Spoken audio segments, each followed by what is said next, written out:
Hello मेरे प्यारे बच्चों, कैसे हो आप सभी लोग। उम्मीद करती हूँ कि आप बहुत अच्छे होंगे और अच्छे से अपनी तैयारी कर रहे होंगे। बोर्ड एग्जाम 2025 में बढ़िया मार्क्स लेके आने हैं। अभी से पढ़ाई में बिल्कुल मन लगा के, तन लगा के, धन लगा के बिल्कुल जुट जाइए। बस आपको मेहनत करनी है, प्रैक्टिस बार बार करना है। जो भी आप चैप्टर पढ़ लिया है आपने, उसको अच्छे से बार बार दोहराते हुए रहिएगा, ठीक है, ताकि वो भूले नहीं। चलिए आज की वीडियो को स्टार्ट करने से पहले आपको ये बता देती हूँ कि जो पिछला मैंने वीडियो पढ़ाया था उसमें क्या मैंने आपको कराया था। उसमें मैंने आपको अवतल दर्पण के न्यूमेरिकल कराए थे, है ना। और उसी के साथ साथ कुछ ऐसे ट्रिक्स मैंने बताई थी जो कि अगर आप हमेशा याद रखते हो तो सारे सवाल आपके हमेशा सही जाएंगे। मैंने बताया था कि आपको क्या याद रखना है। हमेशा याद रखिएगा कि जो साइन होते हैं प्लस माइनस, वो कहाँ कहाँ पर यूज़ किए जाएंगे, कैसे लगेंगे, ठीक है। तो अवतल दर्पण में मैंने सबको आपको कवर कराया था, ठीक। तो आज की वीडियो को स्टार्ट करते हैं। और जिन्होंने थ्योरी क्लासेस नहीं देखी है उसको ज़रूर देख लीजिएगा और कमेंट बॉक्स में ज़रूर बताइएगा कि वो थ्योरी क्लासेस आपको कैसे लगी, ठीक है। चलिए स्टार्ट करते हैं आज की वीडियो को। हमारा आज का सवाल क्या है, सवाल ध्यान से देखिएगा। सवाल में बोला जा रहा है एक उत्तल दर्पण है, एक उत्तल दर्पण जिसमें क्या है, उत्तल दर्पण से 25 सेंटीमीटर दूरी पर रखी एक वस्तु है ना। वस्तु के प्रतिबिंब की लंबाई वस्तु की आधी होती है। तो क्या बताना है हमें, दर्पण की फोकस दूरी बतानी। क्या बताना है, दर्पण की फोकस दूरी। सवाल एक बार फिर से समझेंगे। क्या कहा जा रहा है सवाल में, एक उत्तल दर्पण से 25 सेंटीमीटर दूरी पर रखी एक वस्तु के प्रतिबिंब की लंबाई वस्तु की आधी होती है। क्या है, वस्तु की आधी है क्या, प्रतिबिंब की लंबाई। जो वस्तु कहाँ से है, उत्तल दर्पण से 25 सेंटीमीटर की दूरी पर है। तो हमें सवाल में बताना क्या है, दर्पण की फोकस दूरी हमको ज्ञात करनी है, ठीक है। कैसे करेंगे, सबसे पहले हमें ध्यान रखना है कि कौन सा दर्पण पूछा जा रहा है। क्या पूछा जा रहा है, यहाँ पे देखिए उत्तल दर्पण यहाँ पे हमसे पूछा जा रहा है। तो उत्तल दर्पण अगर पूछा गया है तो हमें क्या लिखना है, यू की वैल्यू यहाँ पे देखिए क्या दे रखी है, 25 सेंटीमीटर। और कल के वीडियो में भी बताया था, चाहे अवतल दर्पण हो चाहे वो उत्तल दर्पण हो, आपको यू की वैल्यू हमेशा के क्या, यू जो साइन रहेगा वो कैसा रहेगा, हमेशा निगेटिव साइन रहेगा। कैसा रहेगा, निगेटिव। किसमें, अवतल और उत्तल दोनों में, ठीक है। आगे क्या कह रहा है, जो वस्तु रखी है दर्पण से 25 सेंटीमीटर को दूरी पर, उसका जो प्रतिबिंब बनता है वो क्या कह रहा है, प्रतिबिंब की लंबाई वस्तु की आधी होती है।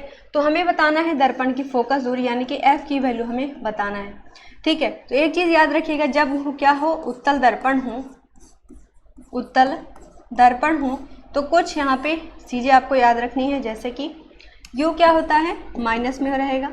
F की वैल्यू और R की वैल्यू दोनों ही किस में रहेगी, पॉजिटिव में रहेगी। आवर्धन क्षमता M बराबर होता है माइनस का V/U। और V की वैल्यू अगर यहाँ पे निकालनी हो तो देखिए हमेशा याद रखिएगा, जब वस्तु जो प्रतिबिंब है वो कहाँ बने, दर्पण के पीछे। कहाँ बने, दर्पण के पीछे हो तो पॉजिटिव रहेगा, और दर्पण से आगे बने तो कैसा रहेगा, V की वैल्यू निगेटिव वैल्यू रहेगी। कैसी रहेगी, निगेटिव वैल्यू। इतनी सारी चीज़ें उत्तल दर्पण के अगर आप सवाल लगा रहे हो तो ये आपको आना चाहिए। क्या आना चाहिए कि यू उत्तल दर्पण होता है उसमें यू कैसा रहता है, निगेटिव। आवर्धन क्षमता कैसी रहेगी, ऋणात्मक, माइनस V/U। F और R दोनों किस में रहेंगे, पॉजिटिव में। और इसके अलावा V की जो वैल्यू है, यहाँ पे जो V लिखा गया है वो पॉजिटिव कब रहेगा, जब दर्पण का जो प्रतिबिंब है वो कहाँ बनेगा, दर्पण से पीछे बनेगा। और निगेटिव कब रहेगा, जब प्रतिबिंब दर्पण से आगे बनेगा। इतनी सारी चीज़ें आपको उत्तल दर्पण से आनी चाहिए। आप सवाल पे आते हैं, सवाल क्या क्या कह रहा है। सवाल में कहा जा रहा है यू की वैल्यू दिया है, एफ की वैल्यू निकालना है, और रखा गया है रखी वस्तु के प्रतिबिंब की लंबाई क्या है, वस्तु की आधी है। तो आवर्धन क्षमता M बराबर क्या होता है, माइनस का V/U, ठीक है। कह रहा है कि प्रतिबिंब की लंबाई वस्तु की क्या है, आधी है। तो हम मान लेते हैं कि जो प्रतिबिंब की लंबाई वो 1 है, तो वस्तु की लंबाई क्या हो जाएगी, दुगनी। तो वस्तु अगर 2 है तो प्रतिबिंब क्या है, 1, आधा हो गया। तो M माइनस का V/U बराबर हो जाएगा 1/2, हो गया। यहाँ पे U की वैल्यू क्वेश्चन में हमें पहले से दे रखी क्या, -25 सेंटीमीटर। तो यहाँ पे रखेंगे माइनस का V/U की वैल्यू क्या है, -25 बराबर हो गया 1/2, है ना। तो माइनस से माइनस कैंसिल, तो V इज इक्वल टू क्या आ गया, 3 गुणा करेंगे तो हो गया 25। तो V की वैल्यू क्या आ गई, 25/2। V की वैल्यू क्या आ गई, 25/2। अब हमें सवाल लगाना है 1/F is equal to 1/U plus 1/V। F की वैल्यू हमें पता करनी है, तो 1/F बराबर U की वैल्यू क्या है, ध्यान से देखिए, माइनस का यहाँ पे क्या निकलेगा, माइनस का 25, यहाँ पे लिखेंगे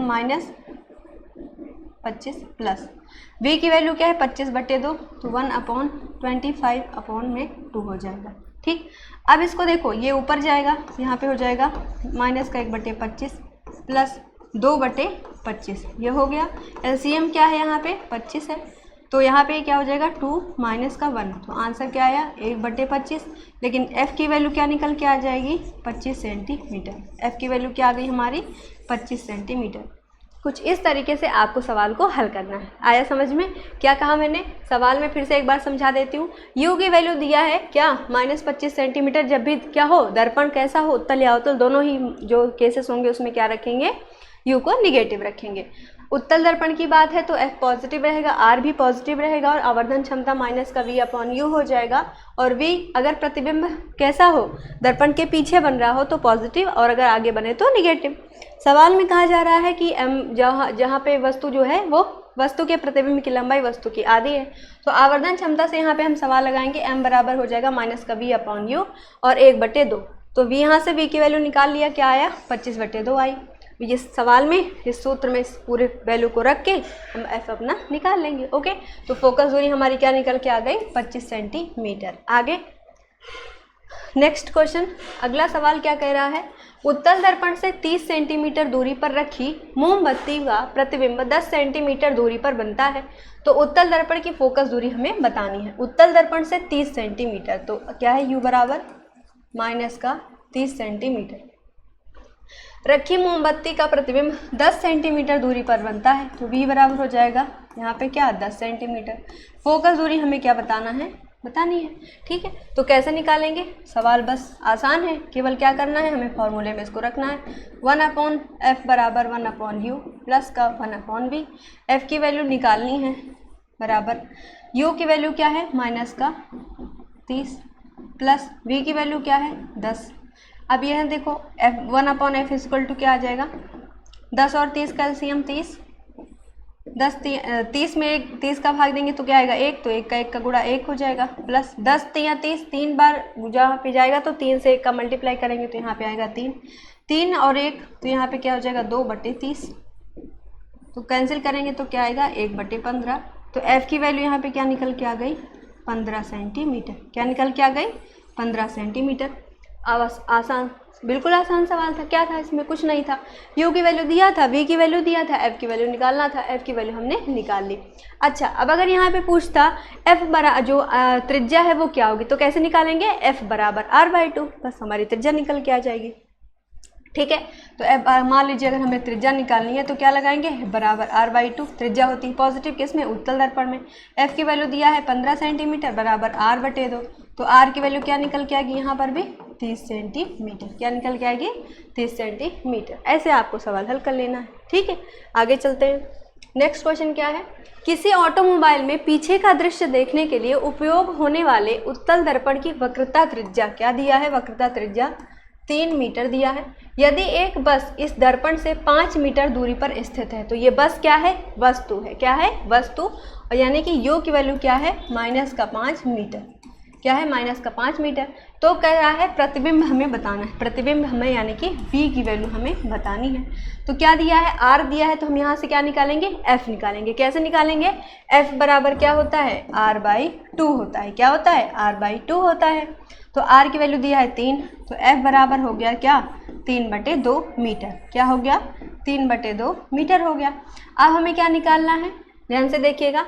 हमें f की वैल्यू पता चल गई, u की वैल्यू भी हमारे पास है, तो v की वैल्यू हमें केवल चाहिए।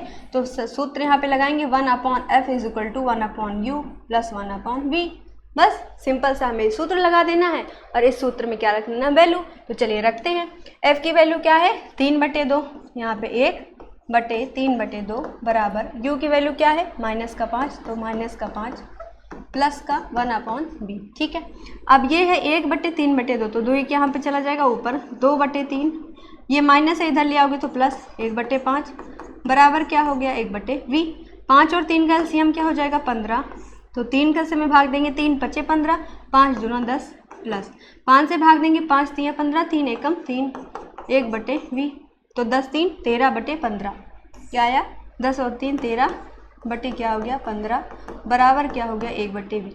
तो अगर v की वैल्यू निकालेंगे तो क्या आ जाएगा 15/13। क्या आएगा 15/13। ठीक है, सवाल समझ में आया। क्या था यहाँ पे r की वैल्यू दिया था 3 मीटर और उसके बाद 5 मीटर क्या था दर्पण की यदि एक बस, हाँ u की वैल्यू क्या था 5 मीटर। तो यहाँ से हमने क्या निकाला f की वैल्यू क्या होती है r/2।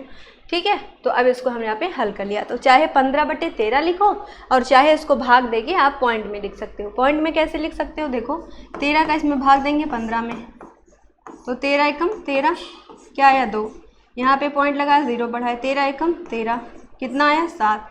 फिर यहाँ पे देखो पॉइंट है 0 बढ़ाएंगे 13 पचे 65 क्या आया 13 पचे 65। यहाँ पे पूछ गया क्या 5, शेषफल कितना है 5। तो यहाँ पे अगर हम v की वैल्यू निकालना चाहें पॉइंट के टर्म में तो क्या आएगा 1.15 मीटर। क्या आएगा 1.15 मीटर या फिर 15/13 मीटर, दोनों ही सही है।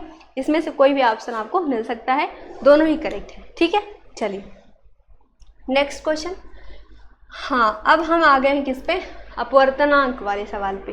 क्या है सवाल, वायु में प्रकाश की चाल जिसका वैल्यू क्या है 3 × 10⁸ मीटर प्रति सेकेंड। अब पूछा है यदि जल का अपवर्तनांक क्या है 4/3 है तो जल में क्या निकालना है हमें प्रकाश की चाल, क्या बतानी है जल में प्रकाश की चाल कितनी होगी। तो वायु में प्रकाश की चाल को हम लोग लिखते हैं c से, जिसका वैल्यू क्या दे रखा है 3 × 10⁸ मीटर प्रति सेकेंड। जल का अपवर्तनांक दिया है क्या, अपवर्तनांक 4/3। अब पूछा क्या है जल में प्रकाश की चाल, जल में प्रकाश की चाल, जल को क्या है एक मीडियम है माध्यम है तो हम इसको मान लेते हैं m। तो क्या है जल में प्रकाश की चाल हमसे पूछा है। ठीक है, कैसे करेंगे, तो आपको एक सूत्र याद होगा, किसी भी वस्तु का जो अपवर्तनांक होता है वो क्या होता है बराबर वायु में प्रकाश की चाल बटे माध्यम में प्रकाश की चाल। तो अपवर्तनांक बराबर क्या होता है, अपवर्तनांक बराबर वायु में प्रकाश की चाल c और माध्यम में प्रकाश की चाल m। m मतलब मीडियम, माध्यम हो गया। तो c की वैल्यू क्या दे रखी, हमें याद है c की वैल्यू क्या होता है 3 × 10⁸ मीटर प्रति सेकेंड। अपवर्तनांक की वैल्यू दिया है 4/3, तो यहाँ पे लगाएंगे, हमें मीडियम की वैल्यू पूछा है। तो 4/3 बराबर 3 × 10⁸/m। ठीक, अब 4m बराबर यहाँ पे 3 गुणा कर लीजिए तो यहाँ पे निकल के आएगा 4m = 3 × 3 × 10⁸। ठीक, तो m की वैल्यू क्या आ जाएगी 9 × 10⁸ अपॉन क्या हो जाएगा 4, क्या हो जाएगा 4। ठीक है, आ गया समझ में। अब इसको हम लोग अगर डिवाइड करते हैं तो 9/4, तो इसको पहले भाग देके देखते हैं क्या आएगा 4 दूनी 8, 1 आया पॉइंट लगाया 0 बढ़ाया 4 दूनी 8। तो आंसर हमारा क्या आएगा 2.2 × 10⁸ मीटर प्रति सेकेंड।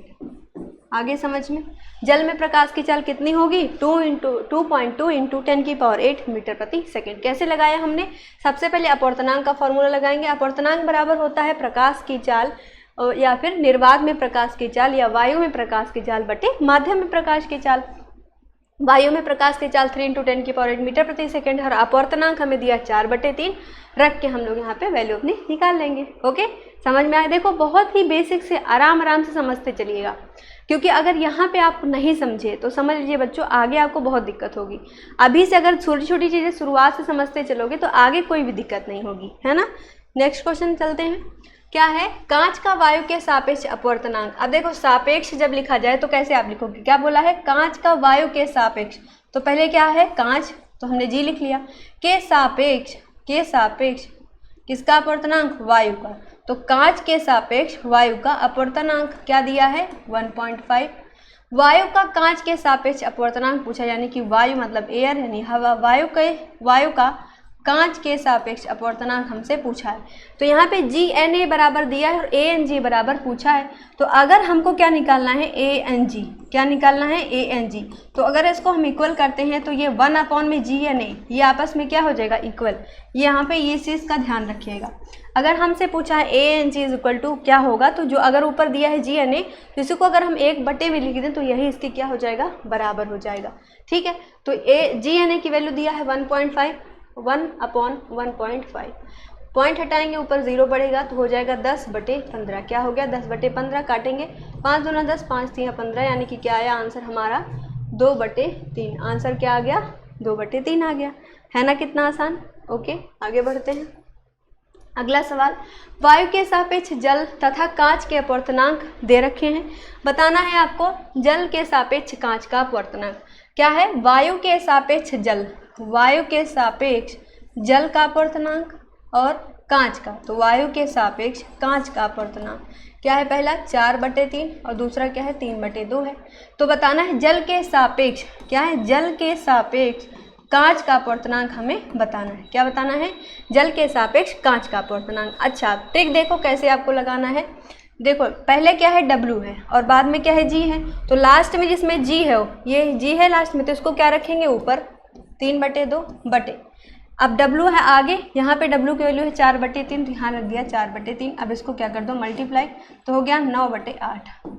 ओके, इससे आसान कुछ भी नहीं है, ये सबसे आसान ट्रिक है, सबसे आसान मेथड है, आपको ऐसे ही लगा लेना है। तो यहाँ पे मतलब निकल के निष्कर्ष क्या निकल के आएगा, तो अगर हमें WNG चाहिए तो हमें क्या करना पड़ेगा, सबसे पहले ANG यानी कि वायु के सापेक्ष कांच का अपवर्तनांक बटे क्या करना पड़ेगा हमें, वायु के सापेक्ष जल का अपवर्तनांक। ठीक है, तो हमें क्या निकालना है लास्ट में जाके WNG बराबर क्या हो जाएगा WNG। तो दोनों की वैल्यू यहाँ पे आप इस फॉर्मूले में पुट कर देंगे। Okay, got it. Next question, अगला सवाल है, वायु के सापेक्ष किसी पारदर्शी द्रव का अपवर्तनांक दिया है 1.25 और तथा कांच का अपवर्तनांक दिया है 1.5।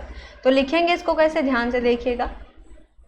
क्या बोला है, वायु के सापेक्ष किसी पारदर्शी का अपवर्तनांक 1.25 है और कांच का, तो वायु के सापेक्ष किसी पारदर्शी का P से लिख लेते हैं क्या है 1.25 है, और वायु के सापेक्ष किसका अपवर्तनांक है, कांच, मतलब G से लिख लेते हैं 1.5। तो क्या है, तो द्रव के सापेक्ष कांच का अपवर्तनांक, तो द्रव के सापेक्ष हमें क्या बताना है, ये द्रव है ये कांच है, तो क्या करेंगे द्रव के सापेक्ष कांच के अपवर्तनांक के लिए दोनों का आपस में फिर से बटे कर देंगे। द्रव के सापेक्ष कांच का अपवर्तनांक। पिछले वाले स्लाइड में क्या पूछा था, जल के सापेक्ष कांच का अपवर्तनांक, जल के सापेक्ष क्या पूछा था, कांच का अपवर्तनांक। तो हमने क्या रखा था, जस्ट इसको अपोजिट। तो इसी तरीके से यहाँ पे भी करेंगे, कांच के सापेक्ष पूछा है, द्रव के सापेक्ष कांच का अपवर्तनांक, तो क्या रखेंगे 1.25 अपॉन 1.5। ऊपर देखो दशमलव के बाद 2 अंक है, यहाँ दशमलव के बाद 1 है, तो यहाँ पे 0 बढ़ाएंगे, तो ऊपर हो गया 125 और हो गया नीचे 150। 5 दूनी 10, 2 12, 25, 55 25, 5 3 15, 0, 55 25, 5 6 30, क्या आया 5/6। चाहे आप इसको डिवाइड कर लीजिए चाहे यही रखने दीजिए, दोनों ही बराबर है।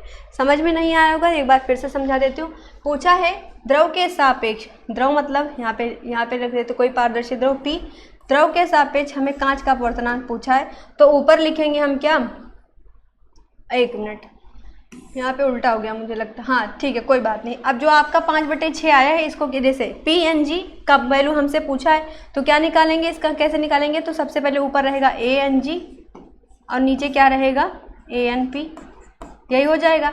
अब ये जो आपका वैल्यू निकल के आया है वो है 5/6, तो इसको अगर लास्ट में ये देखिए ऊपर ये जो मार्क यहाँ पे लिखा है ANG अपॉन ANP, इसी को हम क्या रख सकते हैं ANP अपॉन ANG, यानी कि इस वैल्यू को क्या कर देंगे हम अपोजिट, तो हो जाएगा 6/5। ठीक है, तो आप इस तरीके से भी इसको हल कर सकते हैं। कैसे, जिसका भी पूछा आगे P है तो क्या करना है, P जहाँ पे लास्ट में है वो क्या करना है नीचे रखना है, यानी कि 1.25 नीचे और 1.5 ऊपर। जैसे कि यहाँ पे हल करूँ तो 1.5 क्या हो जाएगा ऊपर और 1.25 हो जाएगा नीचे। इसको आप काटेंगे तो यही वैल्यू निकल जाएगी, लेकिन यहाँ पे क्या आ जाएगा 6/5, और यही हमारा क्या होगा करेक्ट आंसर होगा। इस तरीके से आप इसको हल कर सकते थे। तो यहाँ पे थोड़ा सा जो अभी बताया था मैंने उसको एक बार रिपीट करके देख लीजिएगा, तो आपको ये चीज़ समझ में आ जाएगी, जैसे कि पिछले स्लाइड में आपको बताया था, ये वाली स्लाइड में। ठीक है, तो यहाँ से आप समझ सकते हैं। अगर वीडियो पसंद आई हो तो एक बार से ज़रूर शेयर करना और चैनल को ज़रूर सब्सक्राइब कर लीजिएगा। मिलते हैं अगले वीडियो में, और जो भी न्यूमेरिकल बच गए हैं उनको हम कंप्लीट करेंगे। ओके।